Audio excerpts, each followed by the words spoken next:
Chennai cathedral சாலையில் 25 கோடி ரூபாய் மதிப்பீட்டில் அமைக்கப்பட்டுள்ள கலைஞர் நூற்றாண்டு பூங்கா இன்று மாலை 6 மணிக்கு திறந்து வைக்கிறார் முதலமைச்சர் மு.க.ஸ்டாலின்.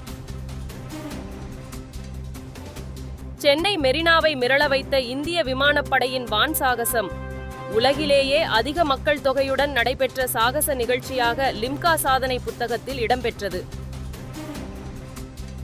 வான் சாகச நிகழ்ச்சிக்கு முழு ஒத்துழைப்பு அளிக்கப்பட்டதாக தமிழக அரசு விளக்கம். விமானப்படை கோரிக்கையை ஏற்று அனைத்து வசதிகளும் செய்து கொடுக்கப்பட்டதாக அமைச்சர் மா. சுப்பிரமணியன் அறிக்கை. சென்னை மெரினாவில் வான் சாகச நிகழ்ச்சியில் 5 பேர் இறந்ததாக வரும் செய்திகள் வேதனை அளிக்கின்றன. முக்கியத்துவம் வாய்ந்த நிகழ்வை கூட முறையாக ஒருங்கிணைக்க தமிழக அரசு தவறியுள்ளதாக எதிர்க்கட்சித் தலைவர் பழனிசாமி கண்டனம். காலாண்டு விடுமுறைகள் முடிந்து தமிழகம் முழுவதும் இன்று பள்ளிகள் திறப்பு. 2ஆம் பருவ தேர்வுக்கான நோட்டு புத்தகங்களை முதல் நாளிலேயே வழங்க ஏற்பாடு.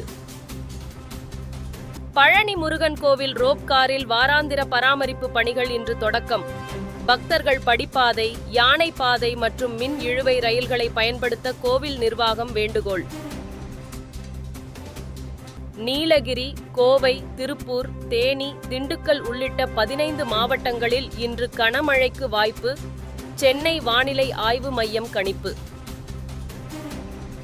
8 அம்ச கோரிக்கைகளை வலியுறுத்தி சாம்சங் ஆலை ஊழியர்கள் 26வது நாளாக போராட்டம். ஊழியர்கள் மற்றும் ஆலை நிர்வாகிகளுடன் அமைச்சர்கள் இன்று பேச்சுவார்த்தை நடத்த உள்ளதாக தகவல். ஹரியானா மற்றும் ஜம்மு காஷ்மீர் சட்டமன்ற தேர்தல்களில் பதிவான வாக்குகள் நாளை எண்ணப்படுகின்றன. தேர்தலுக்கு பிந்தைய கருத்து கணிப்புகள் எடுபடுமா என அரசியல் கட்சிகள் எதிர்பார்ப்பு. பாகிஸ்தான் தலைநகர் கராச்சி விமான நிலையம் அருகே வெடிகுண்டு தாக்குதல். வெளிநாட்டு பயணிகள் உட்பட 10 பேர் காயமடைந்த நிலையில் 3 பேர் உயிரிழப்பு. தன் மீது துப்பாக்கிச் சூடு நடைபெற்ற இடத்தில் மீண்டும் தீவிர பிரச்சாரம் மேற்கொண்டார். குடியரசுக் கட்சி வேட்பாளர் டொனால்ட் ட்ரம்புக்கு ஆதரவாக முதல் முறையாக பிரச்சாரம் செய்த தொழிலதிபர் எலான் மஸ்க். ஈரானின் ஏவுகணை தாக்குதலுக்கு நிச்சயம் பதிலடி கொடுக்கப்படும். காசா மீதான போரின் ஓராண்டு நிறைவை ஒட்டி நாட்டு மக்களுக்கு உரையாற்றிய இஸ்ரேல் பிரதமர் நெதன்யாகு சூளுரை. மகளிர் T20 உலகக்கோப்பை தொடரின் லீக் போட்டியில் இந்திய அணி வெற்றி.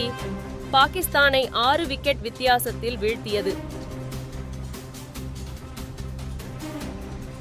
இந்தியா வங்கதேசம் இடையேயான முதல் T20 போட்டியில் 128 ரன்கள் என்ற இலக்கை நோக்கி ஆடிய இந்திய ஆடவர் அணி 11.5 ஓவர்களில் 3 விக்கெட் இழப்புக்கு 132 ரன்கள் எடுத்து அபார வெற்றி.